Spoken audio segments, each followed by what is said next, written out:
technology is always a solution in the crisis. So technology will be really handy. There are multiple areas in which this technology would be adopted. One area is in the conduction of admission tests. The other area where technology definitely will play a most important role is in the learning space. For online education to really become mainstream and enroll, millions of students rather than hundreds of thousands of students, we need to have online degrees that are accredited by the various agencies. My message to all the students and the higher education stakeholders is we need to double our efforts in this time in order to sustain and keep our economy afloat. In India, we have to look at technology and education 4.0 as actually providing education to the uneducated, people who are not getting quality education. Education 3.0 was nothing but technology driven. This is now going to be a permanent feature and it's now going to figure in all the teaching learning activities of times to come.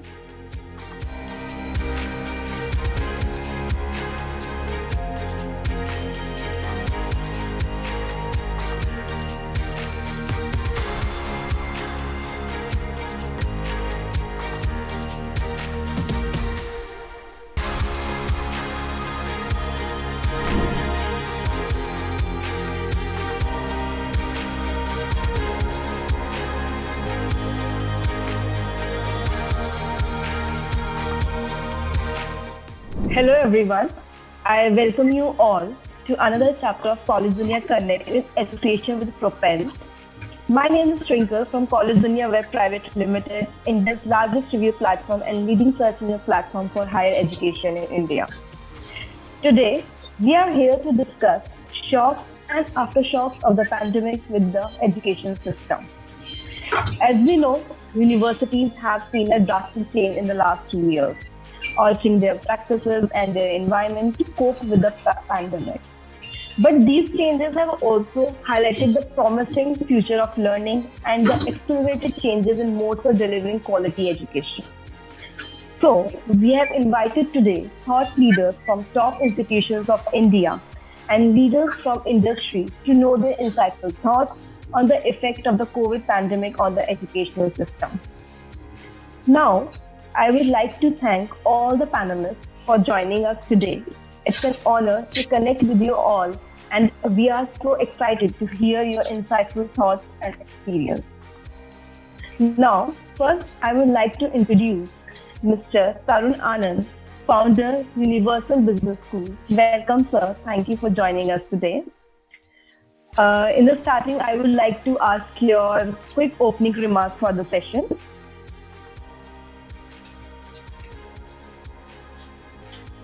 Issue for all of us as educators, the shocks, the aftershocks, I'll call it the body blows in many cases. And I'll just like to focus on one area which I'm a little passionate about, which is our faculty and teachers and administrators. I believe the pandemic has caused them tons of stress. They've been overworked. They've had to stretch at both ends of the rope, literally. And two consecutive years of this pressure has, taken a toll on them. I think the time, the energy, they've given everything. They've given their mental well-being. They've given their heart, which is the most important thing. And I feel they are tired and exhausted because of this current situation.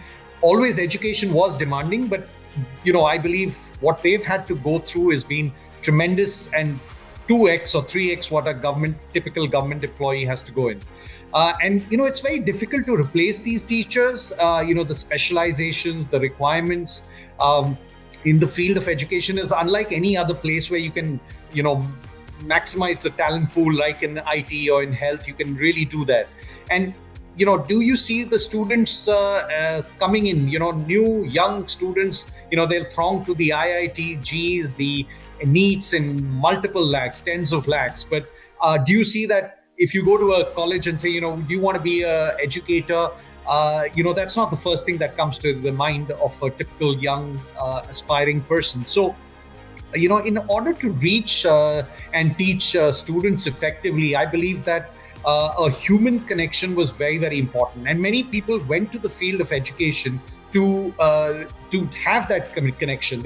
We all get, that goosebumps when that class is in front of you. So I think that's a non-negotiable, because even students love that, and their career journeys and them moving forward in the education path is primarily on the basis of the connection they have with their teachers.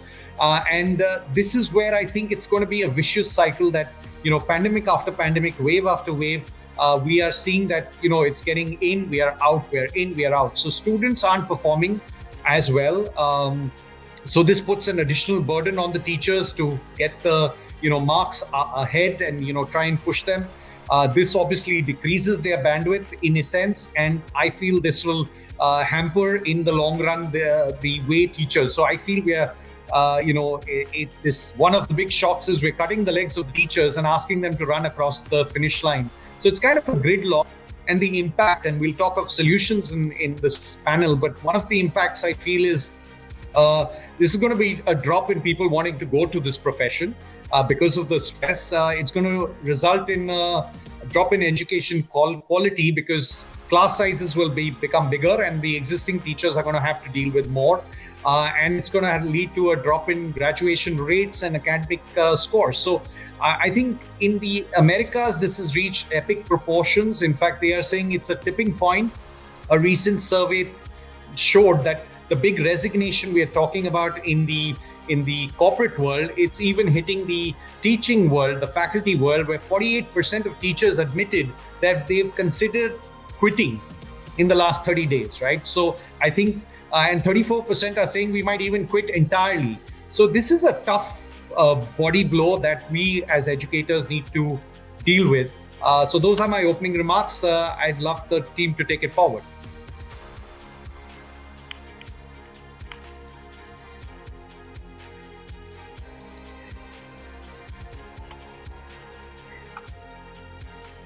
Thank you, sir. Now, I would like to invite Professor Dr. Indira J. Parikh, Founder President, Flame University, Pune. Welcome, ma'am. Thanks for joining us today. I would like to have opening remarks for the session. Thank you very much. Thank you. Namaskar, my panelists. Namaskar, the organizing committee, and thank you for inviting me. As I was thinking about this topic, in the earlier times, there have been pandemics, but it has been restricted to a country which is generally called the third world country. It has come from a country and the rest of the world has shut down that country and said no entry, stop entry, and then gone on to their doing whatever they were supposed to be doing. But this pandemic has hit the world. I mean, there is no country which is left untouched, and there is no sector in the country which is left untouched. And education is one sector, and I have thought that this was the time education should have done some deep self-reflection as to where we want to take this forward in the education in our country. Because so far, our education system, before the NEP was introduced or even initiated, the education has been influenced by the colonized collective mindset. And there comes a time in a sector's life where it becomes obsolete and irrelevant. And our colonial education system and colonial mindset in education system had become irrelevant, obsolete, and just did not bring what it could bring to the intelligence of our young people. And therefore, I have been using this pandemic to reflect on what could be done or how it should be done to free this captivity of the colonial mindset and really free the creativity and innovation of the young students of our country. Now, our students are basically quite brilliant. They have the spirit of inquiry if it is encouraged. and they will come up with such new responses and such creative responses, which the faculty or even I know this for sure, because in Flame, when I introduced the concept of Discover India program, it took me 3 years to help the faculty understand the underlying philosophy of Discover India program, the underlying vision and values. But the students understood it immediately, because if you free their captive mind from the colonial psyche of what education ought to be, and there are two very basic things. Children should be seen and not heard, which takes away their voice, and spare the rod and spoil the child, or something like that. Punishment being the integral element.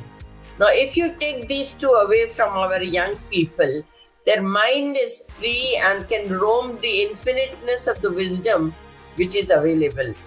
And I believe that our cumulative collective wisdom of the country is so deep and so great that if we really think through in this pandemic times, because there was time to think, there was time to reflect, there was no interference, you could not go out, you could not do anything. But if the educational institution thought that we could think through Zoom and through technology, some new ideas, it could have worked very well. So there were shocks because the students did not get the interpersonal dynamics of relating. And many students were disappointed who wanted to go to a residential school to experience that and be exposed to a new way of taking decisions for themselves and feel grown up. That was denied, and most people miss that out. My grandson, who is in the undergraduate university in the US, he was so disappointed that he missed out the campus life and the subjects which he could, and he took the toughest subjects in physics and applied maths sitting at home, and he did very well. So, see, education needs to teach a child or create a learning environment that no matter what the situation, it is the responsibility to find some avenue and some hope to get up over it. And not, if we just sit and complain, nothing is going to work. These shocks are not only for us, it is across the world. Countries we would not believe would have this are going through the same throes of anguish and pain of losing out on many things because of the pandemic. But I think we need to definitely take a look at what is possible and how to minimize the negative impact and how to maximize the opportunity which is available for self-reflection in education. Thank you.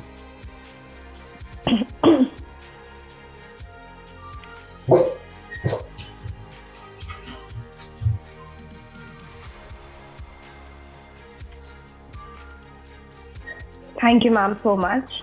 Now, Dr. Indu, founder, president, and chancellor at SkillTech University. Welcome, ma'am. Thanks for joining us today. Thank you, and hello to all of you here today. Thank you for bringing us all together. I don't think I've met all of you for a long, long time, and it's really lovely to meet you all today here. Well, I would say that I still remember distinctly March 25th, 2019 probably, when it was the last day that the people went to schools and colleges, and the pandemic hit and we all had to go online. So for me, I think, yes, the pandemic was a social crisis. It was a health crisis. It has been an economic crisis. For education, of course, schools and colleges were closed, but I still feel very strongly that learning did not stop. And for us, I think in the education field, it was a kind of an opportunity to embrace technology and digitization, which we would have never done otherwise. Speaking personally, in my design and management school, we have a studio. We have created a world-class studio where we wanted teachers to actually go and take lectures and record the lectures and so on, but it never happened. And face to face was something that all the time went on. So here was some time that we started looking at, for I think at that time the pandemic was a perfect storm for education, because it brought together I think innovative ideas, bringing together also the pedagogy and student learning. So I think the first phase, as we say, the first shock, was just to ensure that we are able to continue with learning. And that is what our first year was focused on, just to see that we find ways and means of learning. And it was good to see that the teachers were pretty excited. They were doing different things, working on innovative methods of teaching, and students were finding it also very interesting. Also, we became very student-centric. None of these students were waking up before 10:30. We could not start the classes at 8 a.m. And I think there were these many things that made us student-centric, understanding what they need to do and how they need to get on with it. Our second year, I would say, the shocks continued, the learning continued, and we did an academic audit actually to see, was learning happening, was social interaction happening, how was the entire curriculum being delivered, and each and every class had a co-host, and we were able to do a lot of academic audit. And initially, I have to say that actually there was a steep curve of the learning going up. And that was our first year, and we thought that this was good, that this is happening, and the teachers were being very, very innovative. I have to tell you about this one young teacher who kept 3 devices in front. Teaching design online is not easy.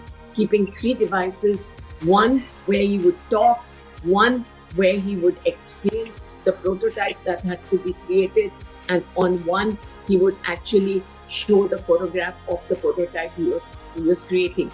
Then the students would create their prototype. That prototype would be emailed to the printing press. We had sent our 3D computers there, and the computers would produce that prototype. And before the next lecture, which was 15 days later, it would be repassed to the student to be able to continue from where the student had left. I think these innovations of faculty were outstanding. I'd never seen this kind of thing. That was our first year.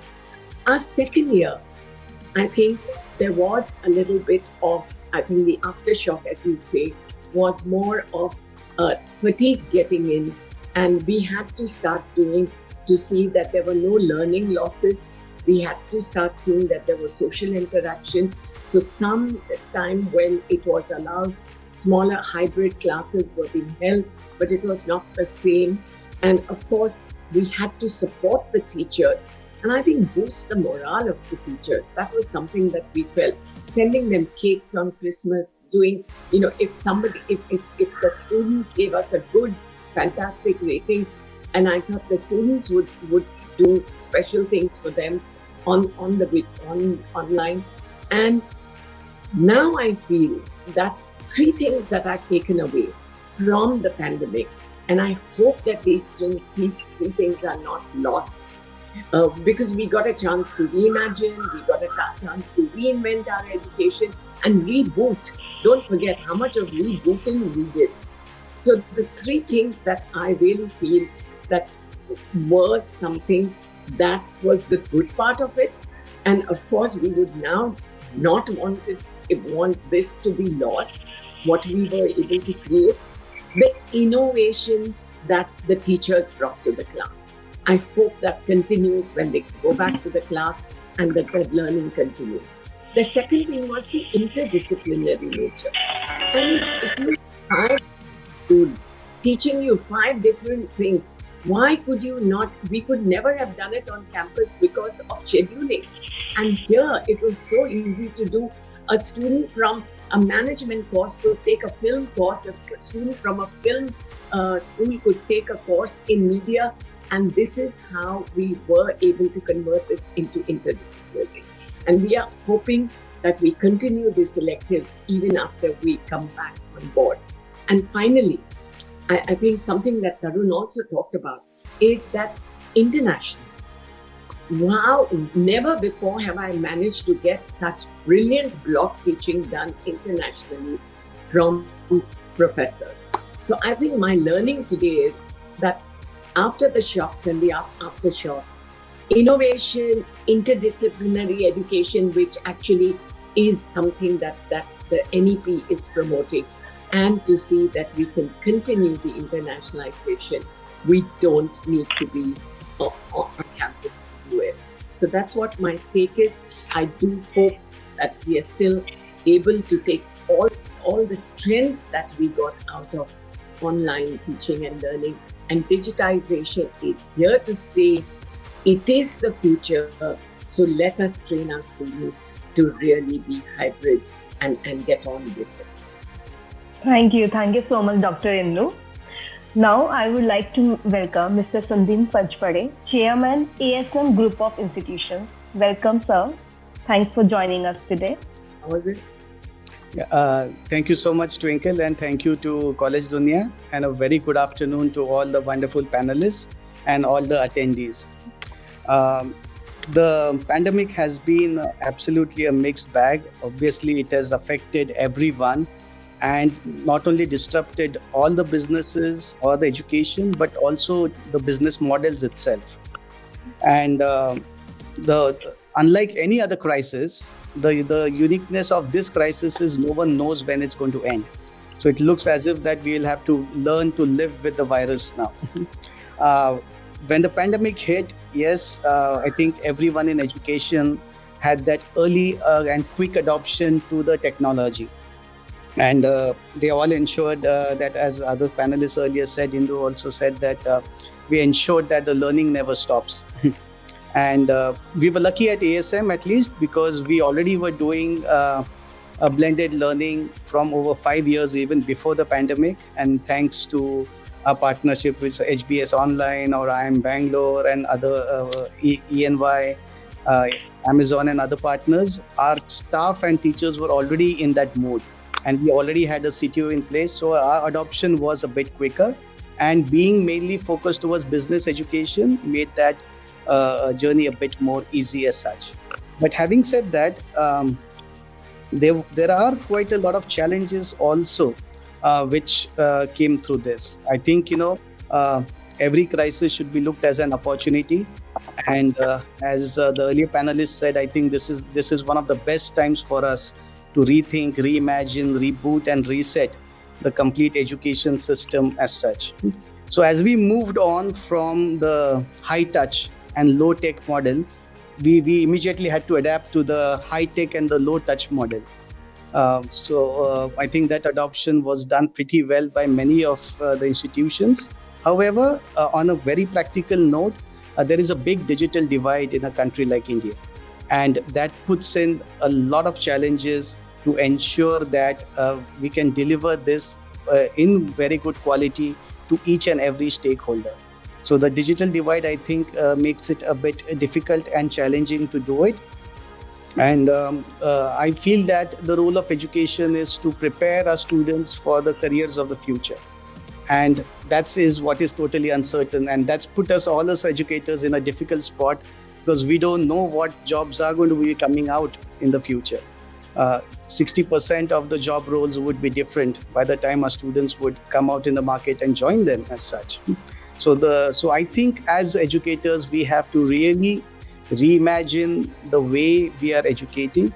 EdTech should not be just adopted to make the physical classroom online, but we'll have to reimagine the complete EdTech for the online education. Blended education is going to be a way forward, and it will always stay. But I always feel that I think the pandemic has also told the importance of the actual physical education.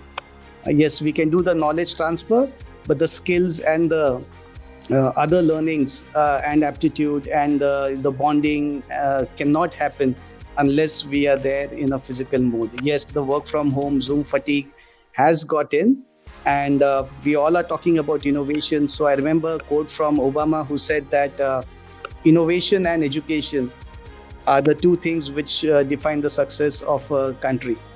And I was listening to Dr. Mashelkar, who said it very nicely, who said that innovation in education is the key for the success of a nation. And I think that is what we should be looking forward to. A lot of innovations are coming in. A lot of new sectors are coming in. A lot of startups are there. Victor is representing one startup. And I think these startups are redefining and supporting the journey of innovation in education. Thank you, Mr. Sandeep. Now I would like to invite Mr. Samir Somaiya, President, Somaiya Vidyavihar University. Welcome, Mr. Samir. Thank you for joining us today. Thank you so much. Hello to everyone. Thank you to Collegedunia for this invitation to be on this panel. It's nice to meet many of you whom I've known from before, and nice to meet new people. I think people before me have already spoken about the shocks and aftershocks of the pandemic. So what I may be saying is a little bit of a repetition. I do think that the transition to adopting technology, the pandemic forced us to do. What would have been otherwise a 5-year program was made possible or forced in a 5-day program. In that sense, I think the faculty, if they thought they would have a vacation soon after the March of the lockdown, I think they had no vacation. They had to quickly adapt to understanding an online mode of delivering content, holding student attention, hoping that it would result in outcomes that could help them understand what the course is meant to teach, and to do it in an engaging manner. And I think hats off to the teaching community for doing all this with a smile. And I really think that we cannot thank them enough for what has happened and how they rose to the occasion in this sense. I also think, of course, there has been a great disruption as far as the students are concerned.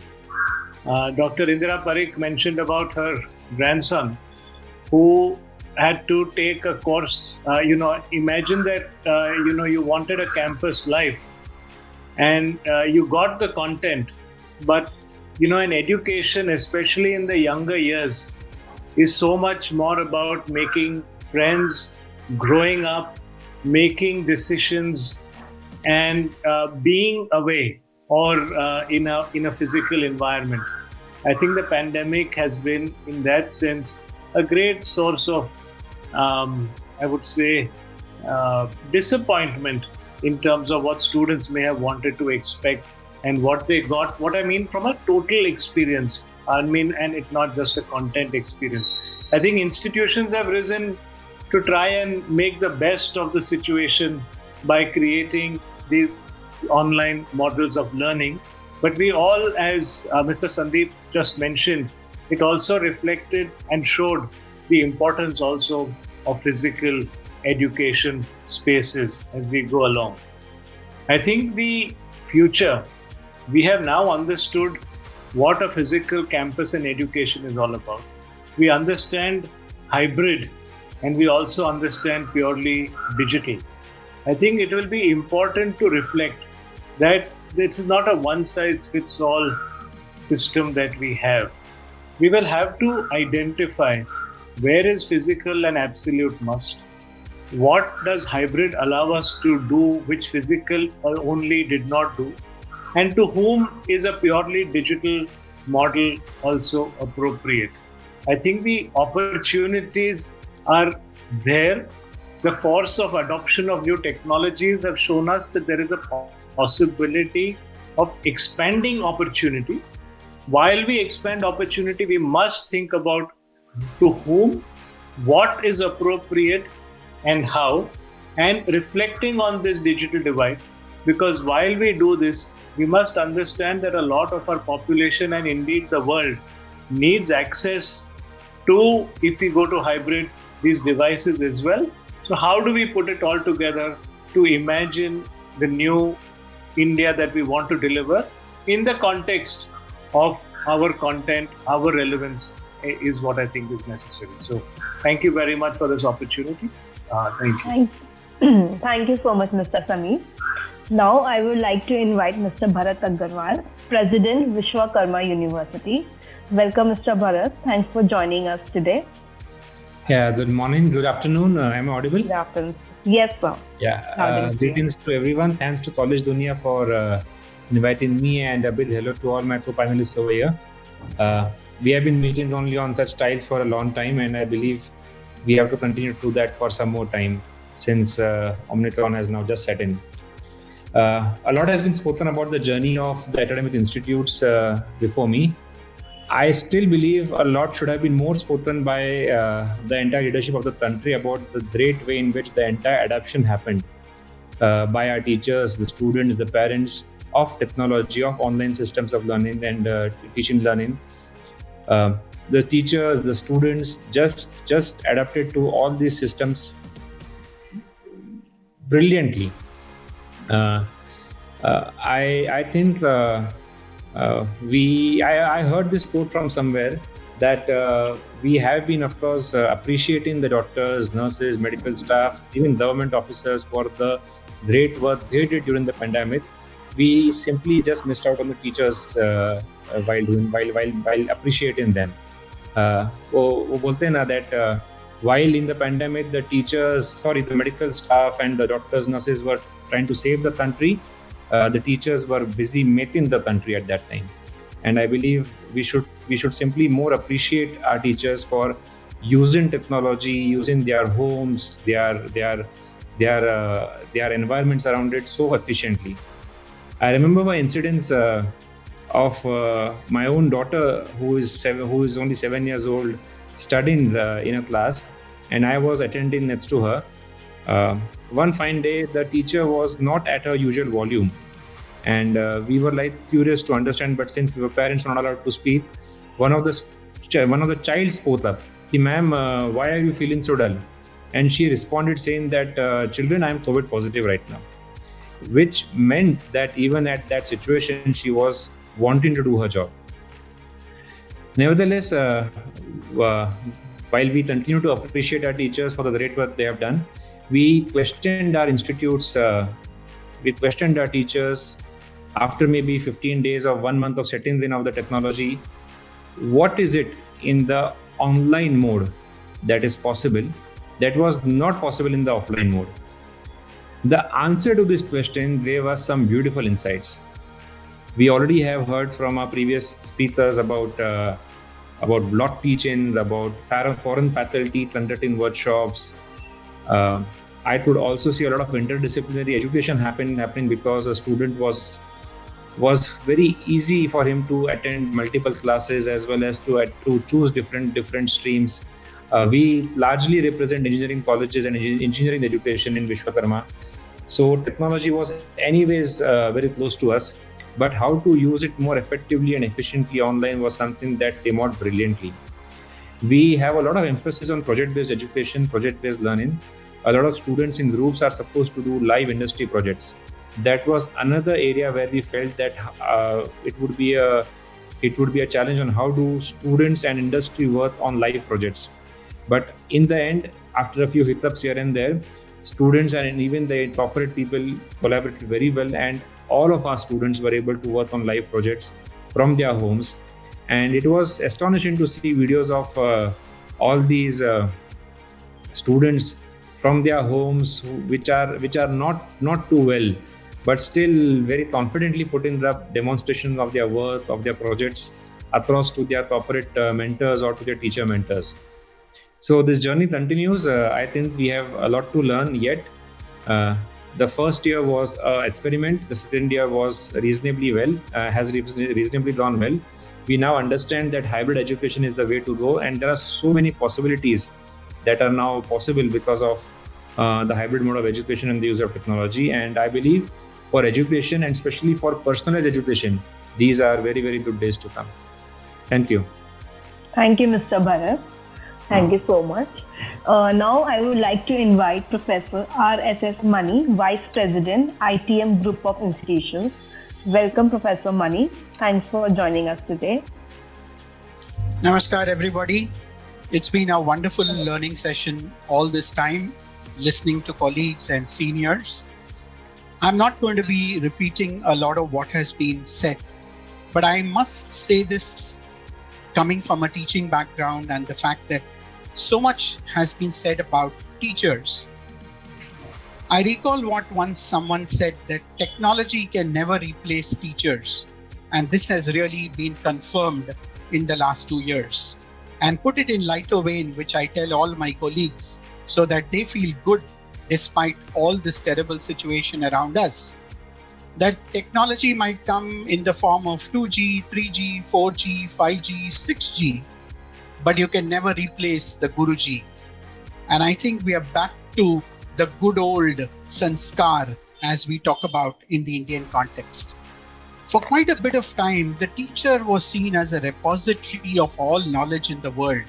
And I think that myth has been busted completely during this entire pandemic period. Where learning was available at the click of a button, you could have global learning sitting in the comfort of your drawing room, bedroom, or in unfortunate situations in a small house, even the kitchen. Yes, how to bring in the global learning and adapt it locally was a challenge. And I think that's what all institutions led by the faculty have done a great job into. For me, the greater challenge in the time ahead is how to blend all this learning into industry expectations. Because all of us who are sitting out here in this discussion come from professional institutions where we are expecting to produce graduates and postgraduates who could contribute to industry development. The expectations of industry and academia have always been discussed in every other forum. But in the light of the changed environment, considering that student selection is done online, summer internships are done online, final interviews are done online, is it really going to be the way ahead for all such professions? It might be easy if you're into web design or digital marketing, but will it be possible that students who complete engineering, students who complete architecture can build up careers for themselves, having studied digitally, and yet the demand of the profession requires the physical touch? These are greater challenges that all of us have to brainstorm and find solutions to. Of course, tackling the student, more than the student, the teacher and the families. I think the need for compassion has been discussed sufficiently during the last 2 years. Everyone has now realized that mental health, emotional well-being is no more a jargon like EQ and what we've always been talking about, but it is fundamental to the existence of every one of us. Perhaps the writing on the wall is, it's not only IQ, EQ, but also the social quotient, the compassion, the realization that Sarve Jana Sukhino Bhavantu is so very important in today's context. These are some of my opening remarks. I'll be happy to continue the discussion as and when we progress into the debate. Thank you. Thank you so much, Professor Mani. Now, I would like to invite Professor Padmanabha Ramanujan, Dean, ISIM Law School. Welcome, Professor. Thanks for joining us today. Thank you. Thank you, all the fellow speakers. I think, as RSS Manisa said, that it was really nice to hear the perspectives that other speakers were. When actually the pandemic hit, I had a very interesting role. I was serving as the Chief Knowledge Officer for QS. And I was trying to understand how education institutions were actually prepared for making this transition from offline to online.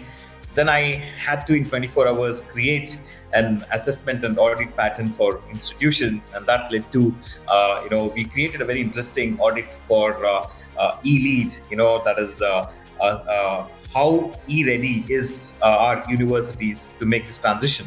And when we did the study, it was, I am not going to repeat what other speakers have said. So I'm going to give you a different perspectives and 2-3 different takeaways on these points, and something very interesting for all institutions to think about. When we did this audit, you have to look at the entire life cycle of a student. The transitions that the institutions may have made in teaching would be very smooth. But what about admissions? Like, for example, I think all of us knew that many institutions are dependent upon national competitive exams, but national competitive exams didn't happen on time. They had to be postponed because many of them did not have the technology to run it on e-mode. Like, for example, I'll give you an example of CLAPS, which administers 70,000 students, exam to law, got shifted from May all the way to October because they were not ready. They had no idea how to do an AI proctored exam. So it did affect the students who are getting into law school during the pandemic, because they had to start their year 3-4 months later, and that was eventually going to affect them in the entire academic calendar. Ought to be shifted for almost all the law schools in the country, because CLAT was one of the national level exams. So when you look at the entire life cycle, of the student journey, starting from the entry to the exit, even though the existing students could make that switch, that transition, but the new incoming students had to really struggle, because one, access to the campus, two, they were actually being enrolled into the campus, and therefore that transition was always difficult. So when we did this study, so we got some very interesting results. One, we did the studies focusing on STEM institutions, non-STEM institutions, and it was very interesting for us to learn how the transition was so quick for STEM compared to non-STEM, was good for STEM compared to humanities. So I'm not trying to say that all the institutions struggled, but I would say that majority of the institutions were having difficulty how to get the new incoming batch and transition into a good learning, create a good learning environment for them.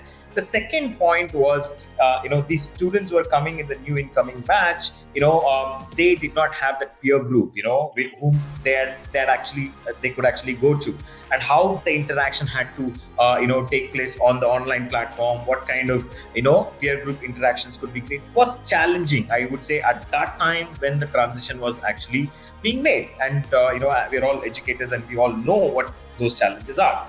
But what I am now trying to say is, as much as we are all, welcoming this new, I would say, trend of online education, we also know that education as such just cannot purely continue on an online mode. Yes, this is a welcoming change. Institutions have made those adjustments. Institutions are now, going on a hybrid model. But I think the future is going to be that a combination of offline and online.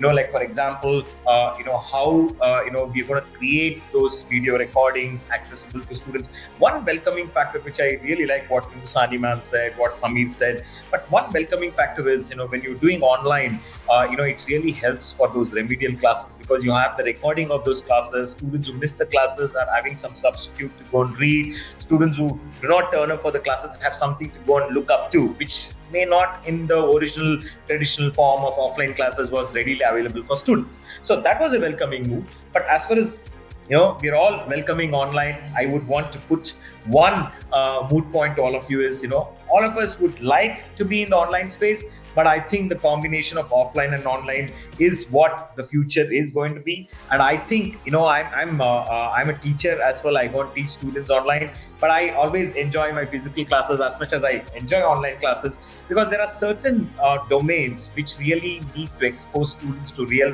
world, which are more practical based. I think still the technology, we're all figuring out what kind of technologies could be used for experiential learning, to give that experiential learning within the online platform.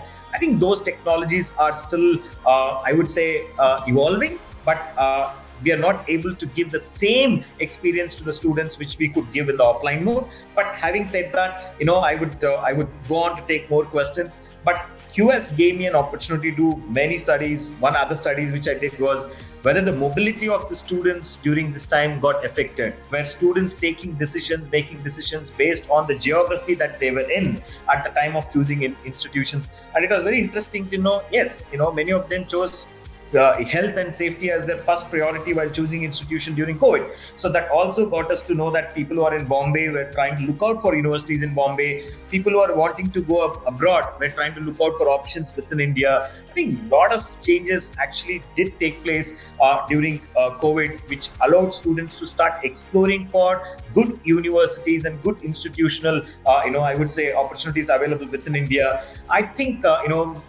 many of them might ask this question: did institutions do bad in admissions during COVID? I think we all did very well during COVID, because I think more number of students were available for institutions to recruit. And I think this is a great change that has taken place in the mindset of both students and parents. Now they have started to look at options within what is available for them, which ideally may not have taken place so quickly in the life journey of institution selections in India. I would stop here now, but I would reflect on as and when the questions are being posed. Thank you so much.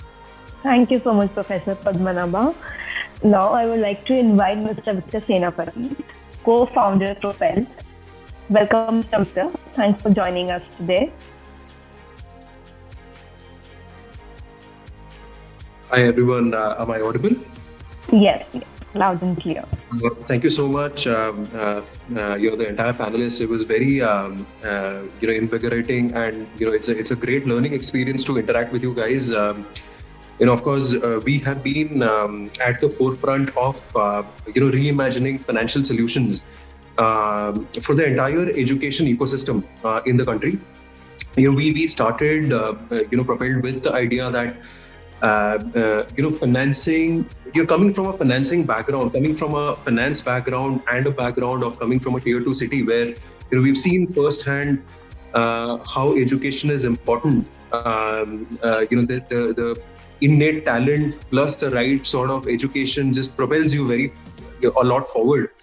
We felt that financing has to be an integral enabler of that ecosystem. That's how we started Propelld.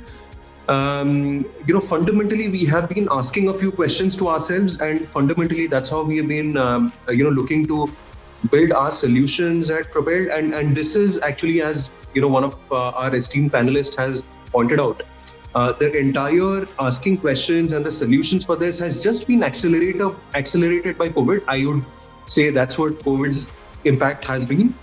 Our fundamental questions have been that. Why do we have to, look at financing from, let's say, in a specific within a box program? As in, let's say, in financing right now, the way it works is, for a majority of cases, unless the educational institutes are accredited and unless there's a large history, majority of educational financing is done on the basis of security or on the basis of collateral. Is that really needed? Is a question that we have. The educational ecosystem, the financing players that have played in education ecosystem have suffered from higher default rates. But is that something of a taboo, or is that a deeper reason for those NPAs? We have been trying to answer those questions. When a financial entity looks at the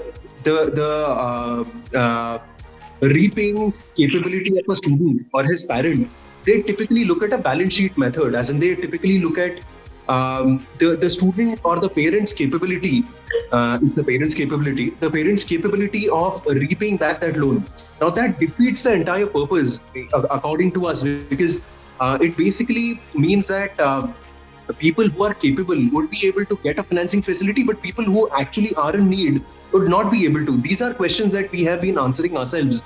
And the solution to that, which we have been doing at Propelld, is instead of looking at the financial capability of a student or a parent from a balance sheet approach, we typically look at it as a project financing approach. What that means is that instead of looking at a student or his parent in silo, we look at the student X, his capabilities, and the institute, him doing a project at an institute which will give him a certain output. The institute's capability of providing an output, its historical records, and that combination of the student, his capability, and the institute's capability of providing an output. And we look at that entire project and build a product accordingly and underwrite the student not in terms of his parents' current income, but in terms of a combination of the current income and the future prospects of doing that particular project. And another fundamental questions that we have been asking is, do education products have to be in a similar format, or does there have to be a lot of flexibility around what products can go out in the market? What we have realized is that every educational institute is very different. They're very unique. Educational programs, they have their different target customers. They have the profiles of those students vary. They have a different use case or outcome attached to to their program. If somebody is doing a program at an upgrad, which is about upgrading yourself, versus a program at some place like an NIIT, where these are tier 4 students coming from rural backgrounds who are upskilling themselves, landing into a blue-collared sales job, versus a program where you're doing a high-end coding program, versus a program you're doing at White Hat Junior, versus an engineering or an MBA program. All of these programs are varying in terms of their outcomes. So, what we have reimagined and where we are going with this is building specific products for these programs. Does there have to be a moratorium? What should be the EMIs here? Is there going to be an outcome out of this course? Can we take that outcome into consideration while designing for those EMIs? Can we make it a lot more manageable for the student and his parent, taking that outcome into consideration? These are a lot of product innovations that we are doing at this point of time. Of course, a long way to go, but we feel that it's not a one shoe fit all sort of problem, and different. We have to build financial products in a very modular sort of way where the students can actually, and institutes can actually also benefit out of it. Third piece is all around the user experience. Does financing have to be so painful? As in, nobody really likes interacting with the current slew of financing providers that are there. This such amount of documentation. It has to be very intuitive. It has to be very seamless. It has to be very transparent. The user experience has to be a couple of clicks, seamless, at the tip of fingers. Any sort of query, any sort of customer support has to be very, very seamless. That's just how we feel about any sort of experience. And typically with a Gen Z sort of experience, given how the world around us has been changing, where we get groceries in 10 minutes, where we get e-commerce, where we can ship things, where even the pandemic has taught us things which even staying at a startup world where we are highly optimistic about future and the use of technology, we were also very circumspect, working remotely for that matter, as in making sure large organizations are running, if not as efficiently, even higher, with even higher efficiency. A lot of questions have been answered, and people have been innovating a lot. So why not financing? Why can't financing be at the tip of fingers? Every sort of information, all sort of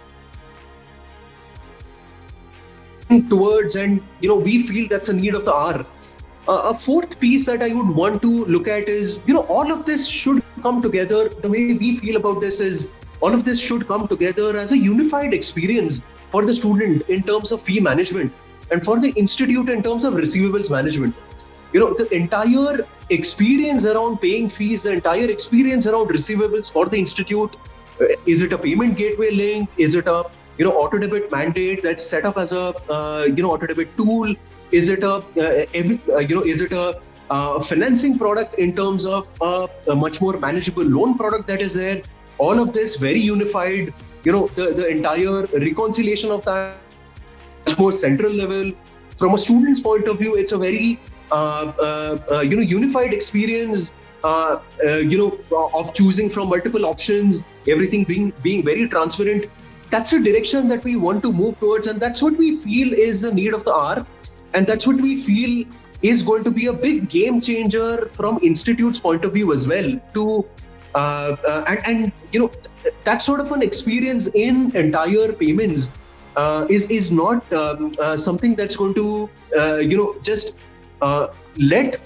keep institutes or universities and show them in a good light. We feel it is going to be very core, and it is going to be the de facto expectation of people. As in, with pandemic, the expectation of consumers, the expectation of students have been accelerated as well, I would say. And this is going to be a de facto expectation, we feel, that is going to be there. And of course, entrepreneurs, entrepreneurs like us,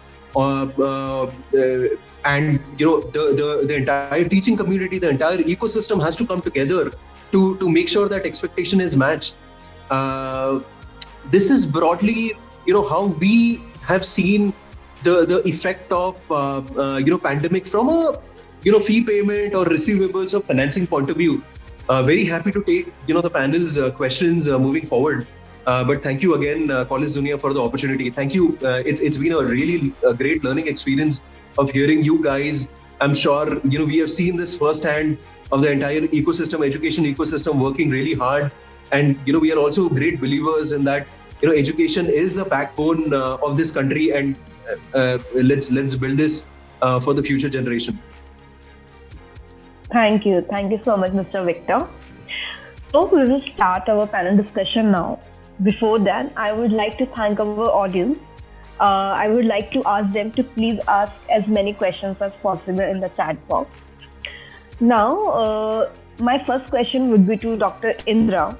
Like we have discussed in our quick opening remarks, what were the shocks and after of the pandemic within the education.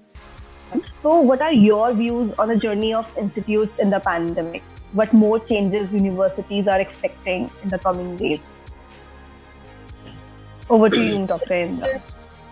Since I'm not part of any institution as of now, but when this pandemic started, I received a lot of phone calls from my older students, from my former students, asking me, saying, "Ma'am, what do we do with our feelings?"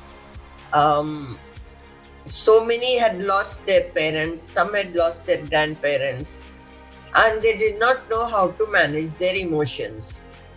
So they said, where do we go and where do we talk? And they were feeling really bad about saying, we are feeling bad that we did not express our feelings for the people who have just gone away. So this has become, somebody spoke about mental health issues.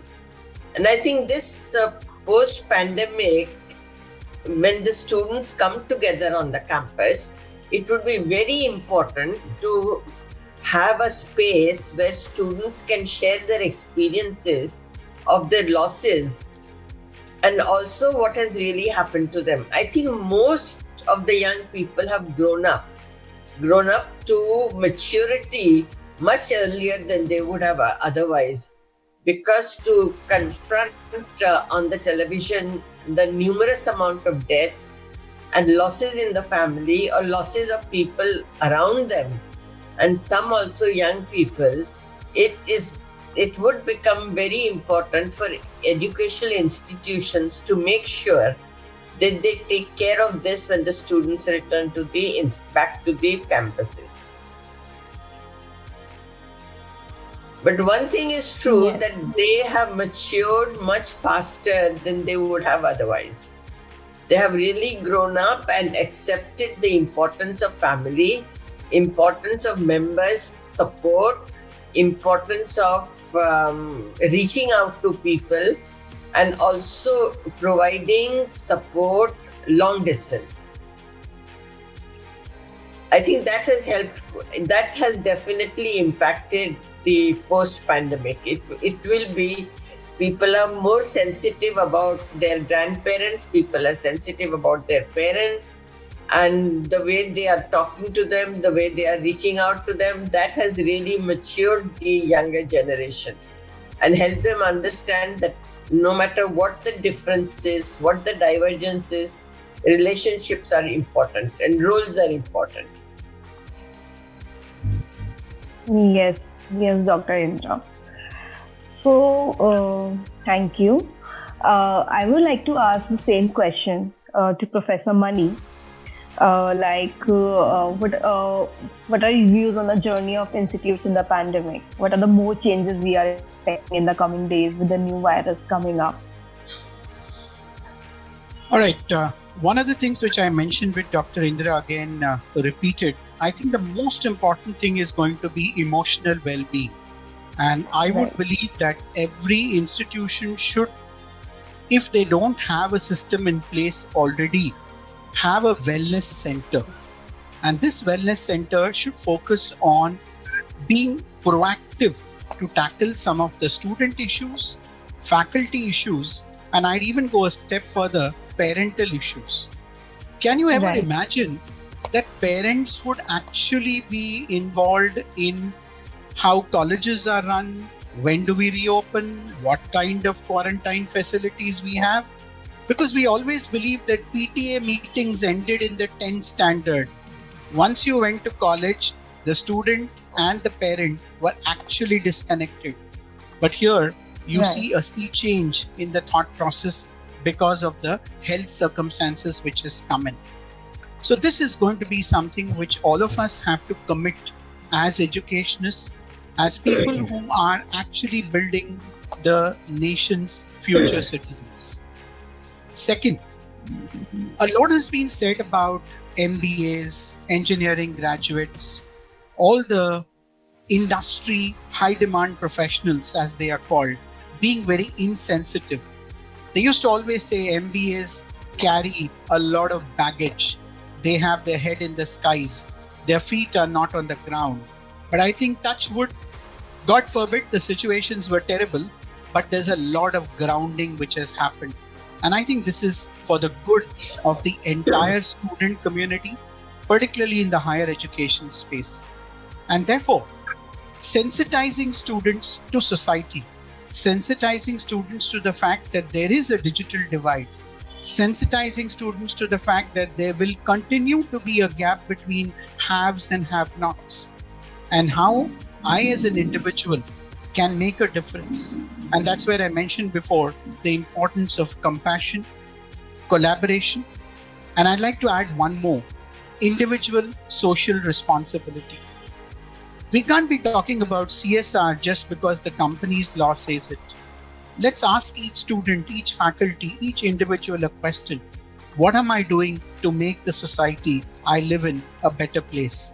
It could be cleanliness, it could be sanitation, it could be mental health, or it could be just trying to make the world a little more greener. These issues, I think, are paramount going ahead. We have to realize that unless every one of us is sensitive to this, makes a positive self-effort, we'll perhaps see another pandemic of a different proportion in years to come. It's time for all of us to move into an approach of collaboration, and let's see how we can make each other more successful, notwithstanding what the competition is and what the rat race we are running. These are some of my thoughts. Back to you, Twinkle. Thank you. Thank you so much, Professor Mani. Now, I would like to ask Mr. Tarun, like we mentioned about our individual responsibility, emotional well-being. So, what are your thoughts, like effects of the pandemic on the educational system overall, on learners, educators, academicians? So, what are your views on this? Sure. As I started off saying, and all the panelists have said the same thing. I think the big, as leaders, one of the things we've now had to have, if we didn't have, I'm sure we all had, but we had to put a lot of emphasis was on empathy, right? There were lots Right. of our staff which was affected. We lost a couple of faculty as well. Everybody was going through a tough situations in their respective homes, imagine a faculty members trying to sit with their child to get them through school, and then teaching at the same time, a higher ed student, right? It was a lot of stretch for a lot of the teams and including the staff across the board. People have had a tough time. So I think empathy quotient is where the focus is. And I definitely would like to, thank Professor Mani for bringing up one of the most important aspects, which is environment, right? So compassion was very, very important. Giving back to society. We had students completely on a remote basis, leaning into villages, creating employment opportunities for them, and actually marketing their products without even having a physical contact, right? We didn't think that was ever possible. So they went way out of their, call of duty, as he mentioned beautifully, ISR, to actually go and help communities to, recognize the fact that they had it even worse than we are fairly better off. So to my mind, that's a very important thing, and every student should be armed with that, because that compassion is going to make them better leaders for the future. The environment is something which is all around. When nobody was on the streets of all our big cities, we saw how it changed the environment dramatically. So that learning has gone further into them trying to think of sustainable solutions for the society at large. And then finally, on the aspect of technology, sea change drive through which has happened.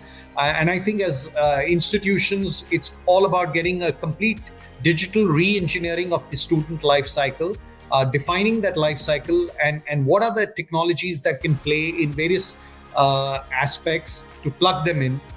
The entire process needs to be rethought, right? Like a consultancy firm, how do you bring in your self-learning, experiential learning, community learning, and of course the classroom learning, and build that together, and the assessments to go with them so that they work in magic. And I always say this, my favorite line is culture eats strategy for breakfast. And faculty, one of the few people who were, they saw technology very, very differently, and now they are seeing it totally different. They've seen the how a case study can be run completely online, through breakout rooms. Instantaneously, the professor can rooms and see what's the kind of deliberation going on, or gamification and simulations which our students practice, where it was very easy to do experiential learning online. So I think there's a lot of their taking, and I think as the online learning phase is now talked about with the Courseras and edX's of the world, I think where institutions start, where will these other giants come in, is going to be an interesting debate. They are obviously keen on partnering with us, formal education institutions. So it'll be interesting, what part can they do better than us and in a more scaled up fashion. Yeah, definitely, Mr. Tarun. Thank you. Thank you for your viewpoints. So taking it further, I would like to ask Professor Padmanabha, what are your views, the impact of pandemic on learners, educators, and what more changes we are expecting in the coming days with a new wave coming up? What are your views on that?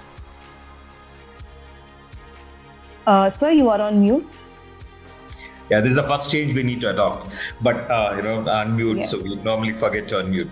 I was just joking. So just to put the point, very clear. I think as education institutions, online education is fine, but I think we need to get used to even starting offline classes. When during this pandemic, we have to systematically, understand that we need to relearn, and we also need to learn how to run offline classes even during pandemic. I will not boast myself, but we have done 8 months of classes, during pandemic offline. with 1,600 students, by creating a bubble in the hostel. And I think we have to learn this, because I think this is an important lesson and this is an important experience every education institution can imbibe. How do you create processes, systems, and how do you create your staff, teachers, and students in a bubble and still successfully hold classes is also an important lesson that we all need to learn, and not just take that online is going to be a substitute for offline, right? One. Second, as Tarun also mentioned, it is really important for us to understand the use of technology in the entire life cycle. I mentioned this in my first interaction itself, right?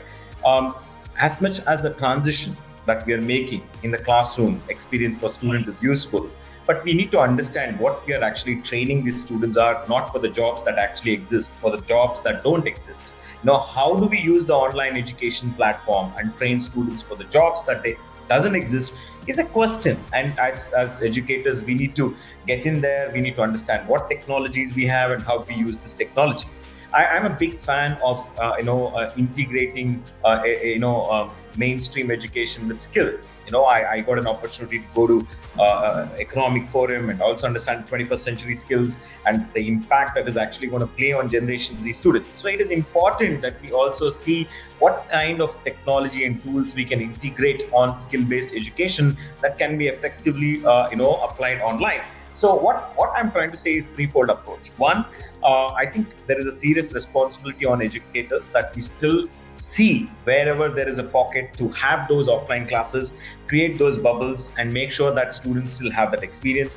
Second, if there is complete lockdown, it is not possible, use technology to its fullest form on every aspect of the life cycle of students, starting from admissions to his classroom, to his imparting education inside the class. And even assessments, like we have to create our assessments innovatively to make sure that whatever we are teaching is properly assessed. So I would leave it here. But as I told you, a threefold approach. One, to continue offline wherever possible. Two, to use technology in the entire life cycle. And third, use technology, or I would say even use technology to assess students innovatively. I think these are the things that we need to considerably work to make sure that the students' learning experience is not hampered during that. Right, rightly said, Professor. So I would like to ask Dr. Indu, like you have mentioned about social interaction and the three important 3 R's: reimagine, reinvent, and rebooting. So, like we see in the last 2 months, students going to campus, and now in this month, coming back to their home. So, what's the impact on students' mindset in such scenario in terms of learning, socializing? How is it hampering their learning and social interaction with their friends and teachers, etc.?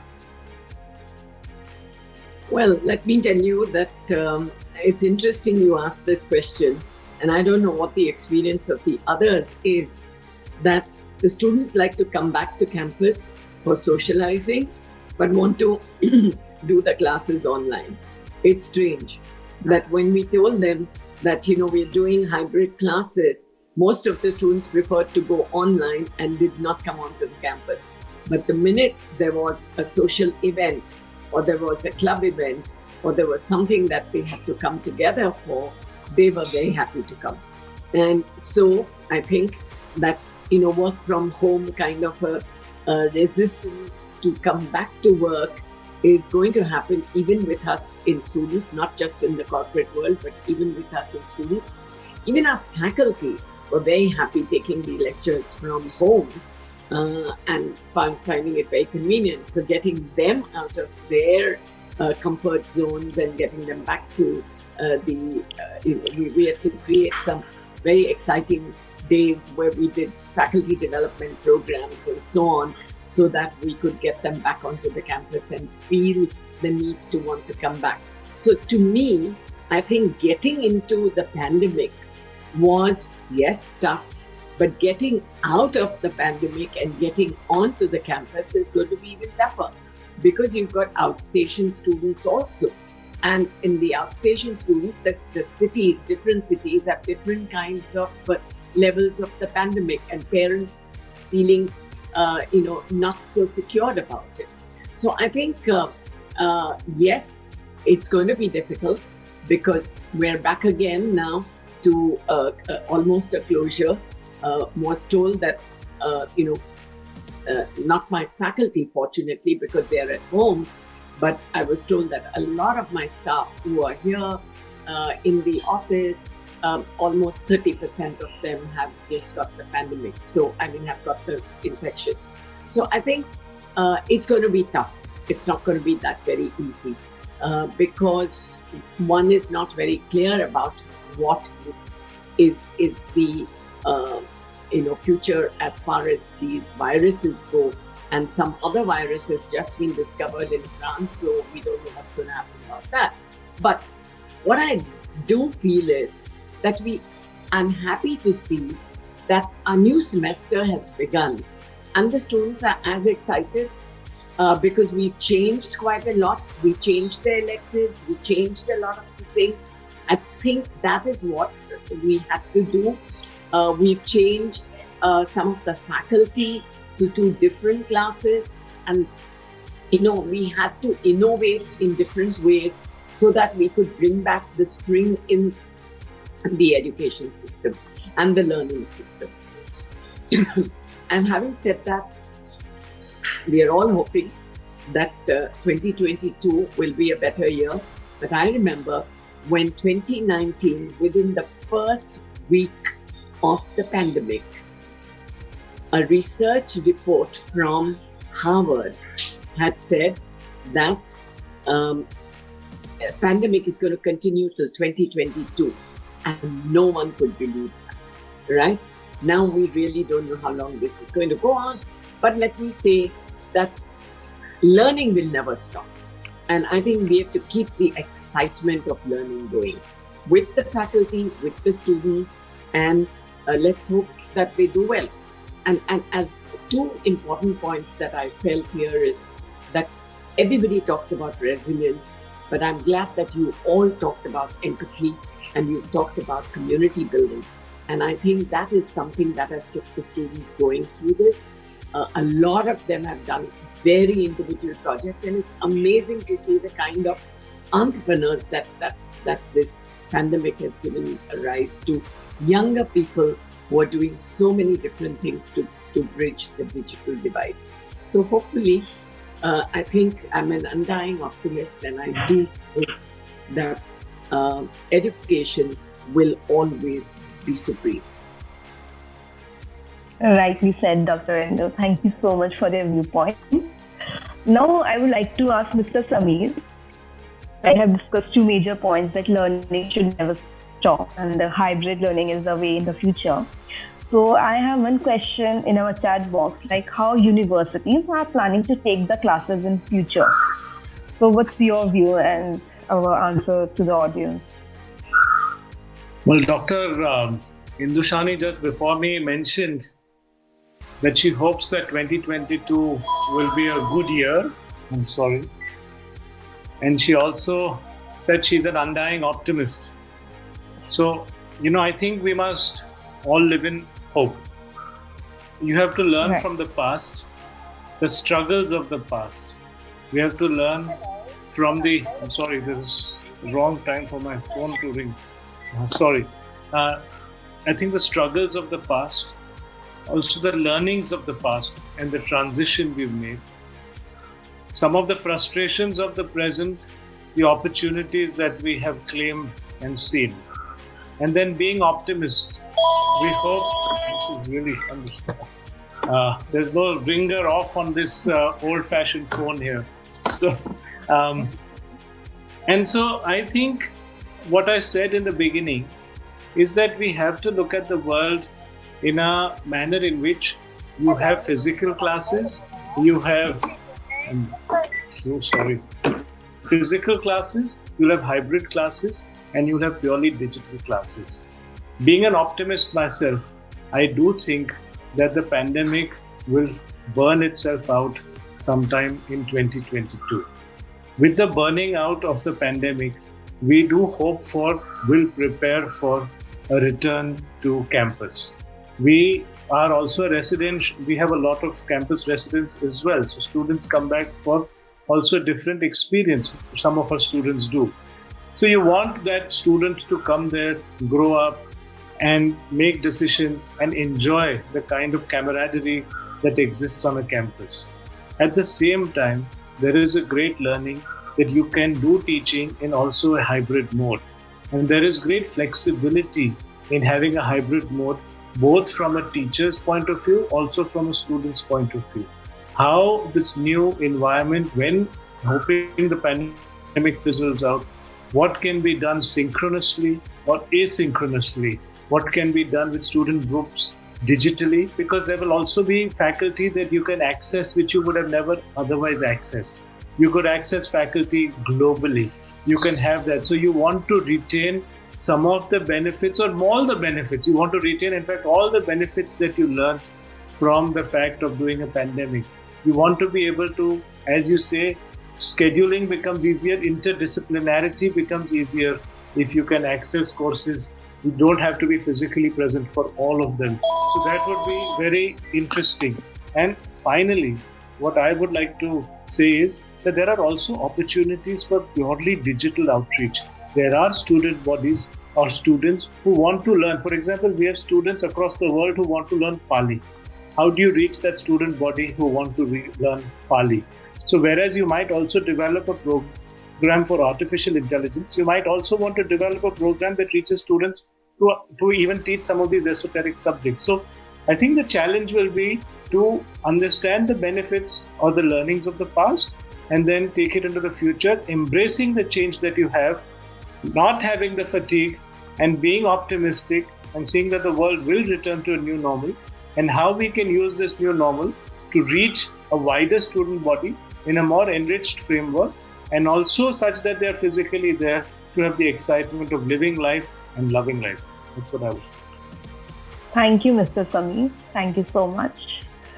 Now, I would like to ask Mr. Bharat, like we have seen one question in chat box as well, regarding the financial damages happened due to Corona in the life of students. So, how is this financial disruptions creating challenges for the students? Like in case there's new waves come up, parents losing job, they are not able to pay their fees, both. So what is your experience and viewpoint on this? This is a very delicate question, and unfortunately it has come to me. But we understand that the society has gone through distress.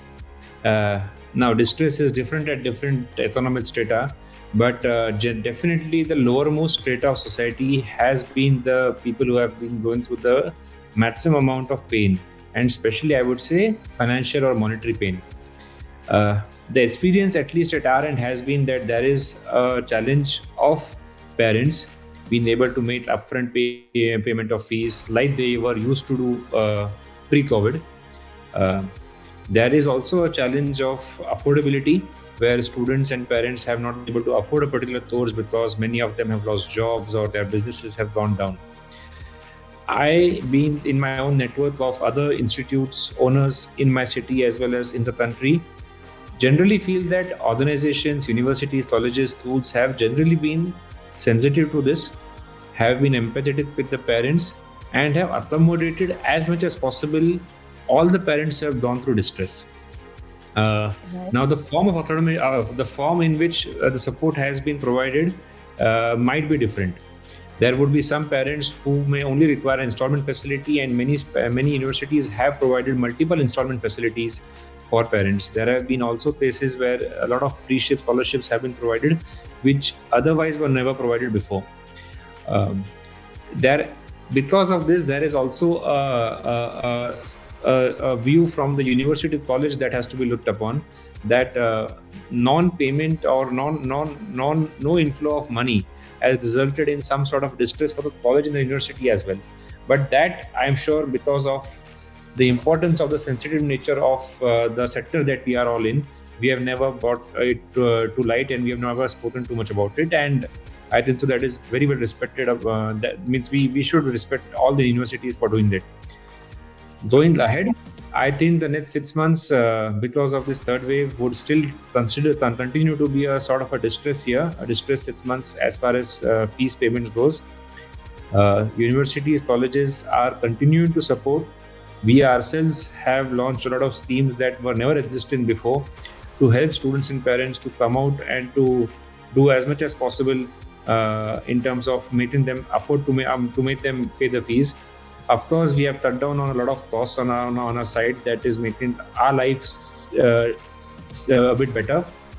But there is definitely a financial loss to the sector because all the hostels are not running, the transport system is not functioning, the uniforms, the stationaries, the entire vendor system around the colleges and universities is not working for 2 years. So there is a lot of distress in that sector as well. I think kudos to the sector, but they have stood up with the parents, with the students, and in general, I have heard a lot of support has been provided to them. Thank you. Thank you. Thank you so much, Mr. Bharat. Now, I would like to ask the same question to Mr. Sandeep. Like you also mentioned before, you keep collaborating with different companies and brands to help students, e-learning courses and other platforms. So how we can help students and partner with the industry so that it can ease the burden of parents and students when they are facing any financial challenges during these times? This has been an issue with almost every education institution. If you look at most of the institutions, I think they have been doing very well as far as the turnover goes or the increase in admissions or whatever goes. I think they have been most of the good institutions have been on a growth path. The issue has been the cash flows. And again, to talk about, say, Pune or Maharashtra as such, I think it is also compounded because of the delays in the admission process. For example, if you talk of MBA and MCA courses, the admissions got over last week. So we are almost 8 months late into the cycle for admissions itself, which means that the fees also is going to come 8 months late or even more later because of the pandemics as such. So these delays coming from the other areas which are even not related to COVID is something which is hurting the institutions a lot. But having said that, yes, I think all institutions are doing whatever it takes to provide most of the facilities to the students. As I said, there are many startups which have come in, which are giving very innovative financing options to the children and the families. Where the traditional banking could not provide support. I think there are many of those companies which have jumped in and are providing support. And I think there are a lot of NGOs and CSRs also giving a lot of support. And most of the institutions I know have done a lot of things on their own to provide a lot of support to the parents and students in these difficult times. Having said that, there is for an institution, we have to ensure that we do not cut corners anywhere as far as the quality of education or delivery goes. So the focus is always on that. And we have to ensure that complete holistic development of the students even in this time. So all the focus has to be on that, in how to rally them, how to get them. And I've seen some amazing things coming up from the people and the society when you try to do something good. I had a 14-year-old son of mine who had come up with a product to help prevent the spread of the virus. He did a crowdfunding campaigns. We had almost 135 school children participate and 2,000 students who crowdfunded, and help came from people whom we never knew. Most of these students, we don't know who are the ones who have contributed.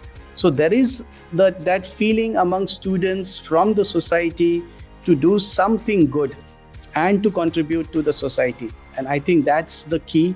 That is what we really need to instill in our students as we want to make them industry ready. I think the biggest challenge for us is to make them into a good human being who can contribute to all levels of the society. So that is the challenge, and that's where the role of a teacher is changing from a sage on the stage to be a facilitator.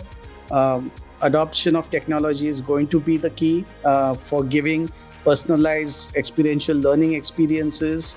So I think, we have very exciting times ahead, and those who adopt and are resilient, I think will do very well. Thank you so much, Mr. Sandeep. Now, I would like to ask Mr. Victor, following Mr. Sandeep's remarks, we have been in this industry for long. So how we can help students in such scenario? In case...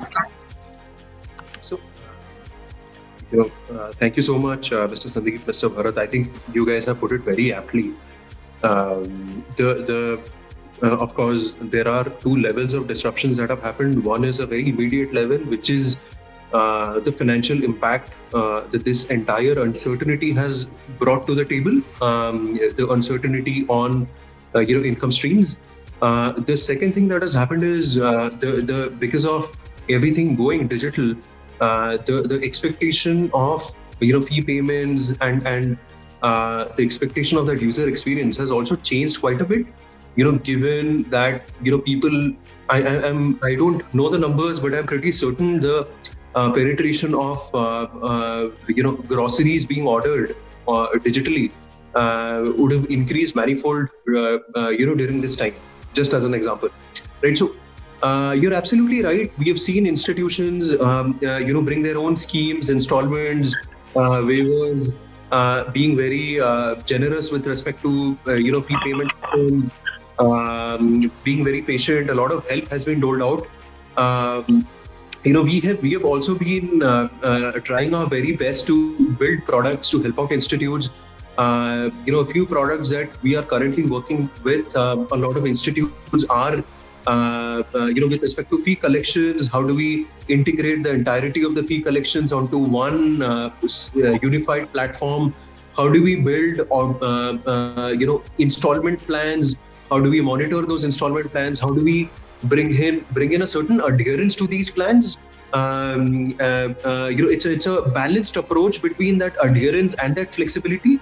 How do we get to that balance?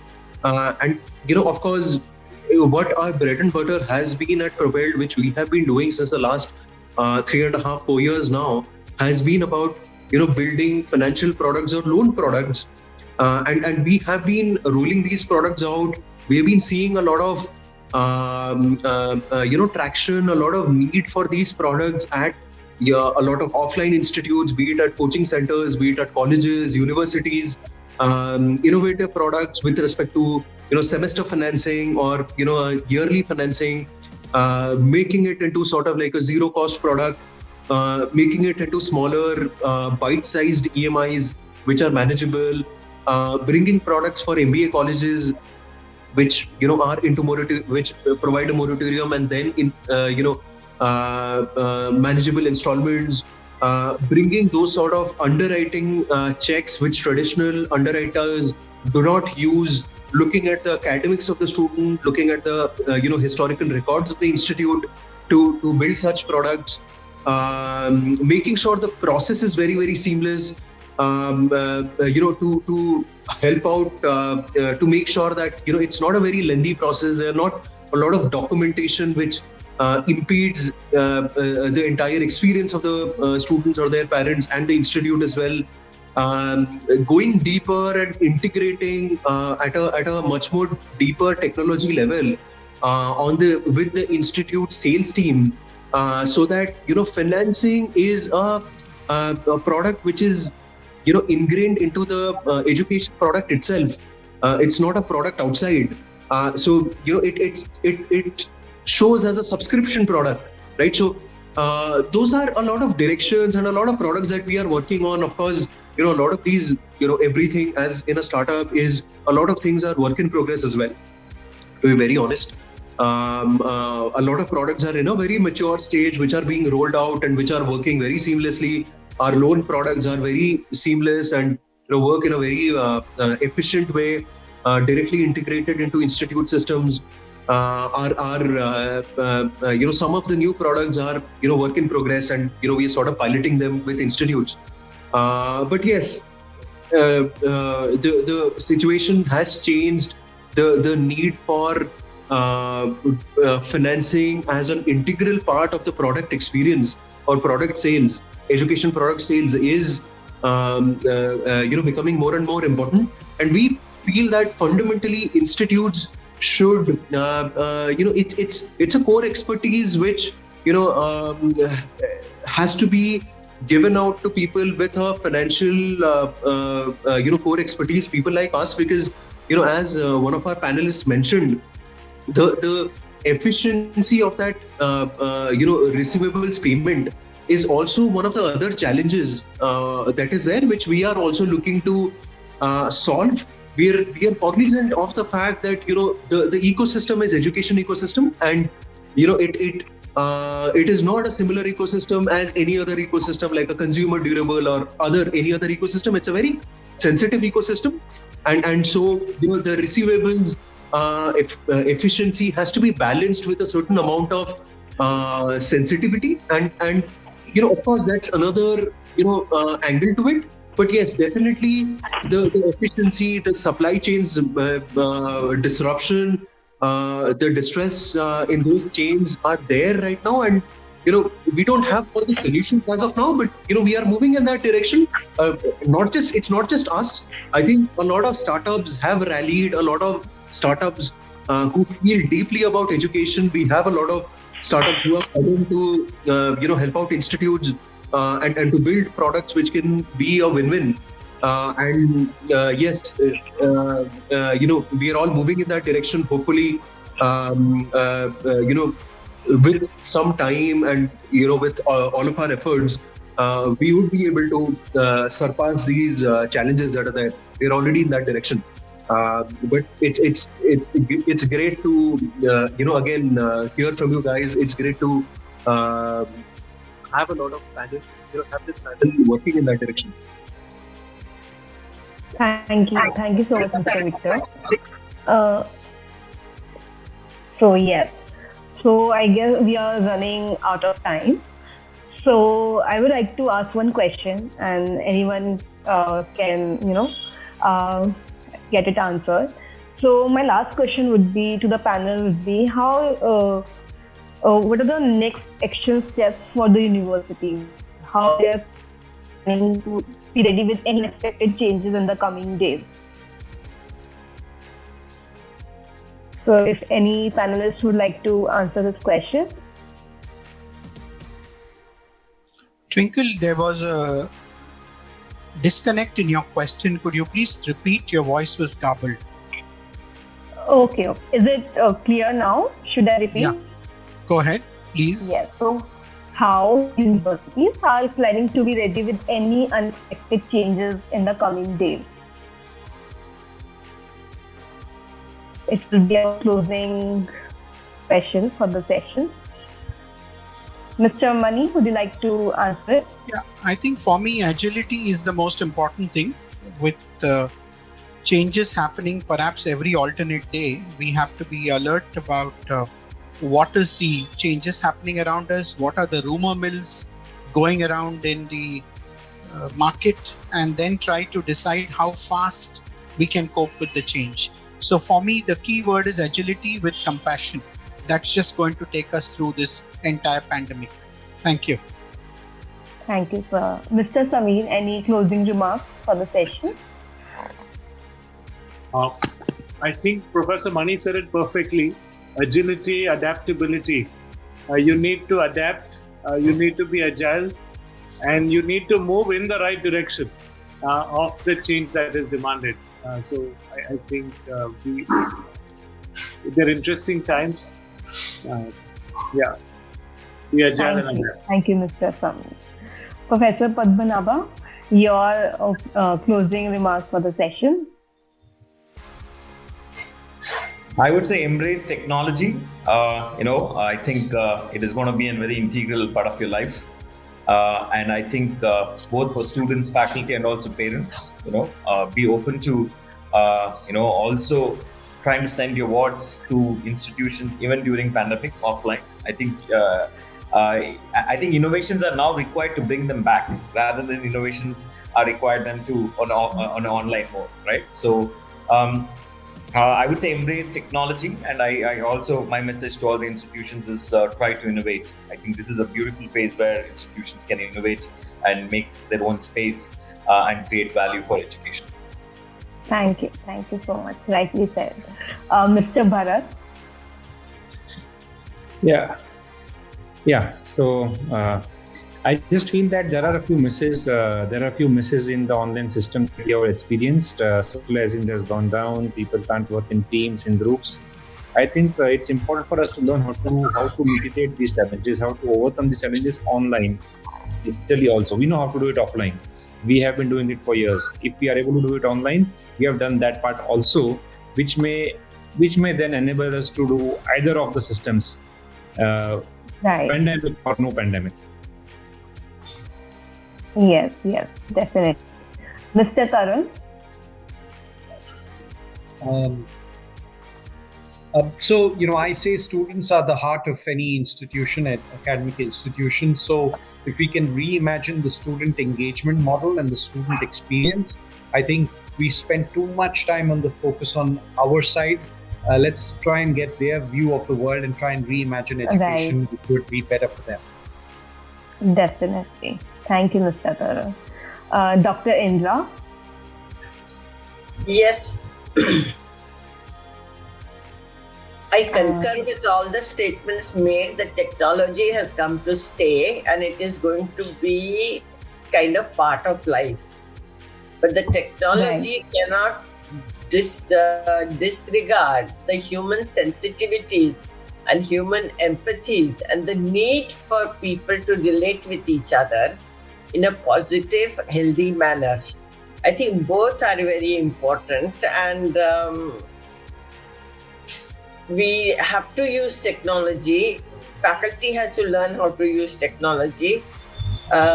Students have to learn to use technology, but at the same time, universities need to emphasize that there is a human side of everybody which cannot be ignored and which need to be sensitized. Like earlier, 2 words were used, empathy and compassion. I think both these need to be integrated in the learning process, because our learning process has been either teacher-centric or student-centric. Now it needs to be learning-centric with technology and empathy and compassion. Yes, rightly said, Dr. Indira. Thank you so much. Mr. Victor, are you here? Yes. You are on mute? Yes. I think it's been a very good experience from all the languages. I agree with a lot of statements made. Coming from a technology background, we feel that technology is here to stay, as man just mentioned before me. I think it's been very how the education ecosystem has adopted to technology. We feel that at Propelld we feel that the entire this is also a right time, as the panelists mentioned, not just to look at how we can go from offline to online and delivery of that course, but also to reimagine the fundamental aspect of education and look ahead. And I think the entire meeting, the panelists today, I've just got a lot more confidence that the country is in really great hands, and people like you are taking the entire ecosystem forward in the right way. As a enabler in that ecosystem at Propelld, we would want to play our part in the journey, and we are trying our very best as well. And all the best to everybody for this year as well. Thank you so much, Mr. Victor, and thank you all for such an enlightening session. I would like to close this session now. Thank you, panelists. Team Collegedunia is glad to host you today, and looking forward to connect with you again. Thank you all. Thank you. Take care. Stay safe. Namaskar.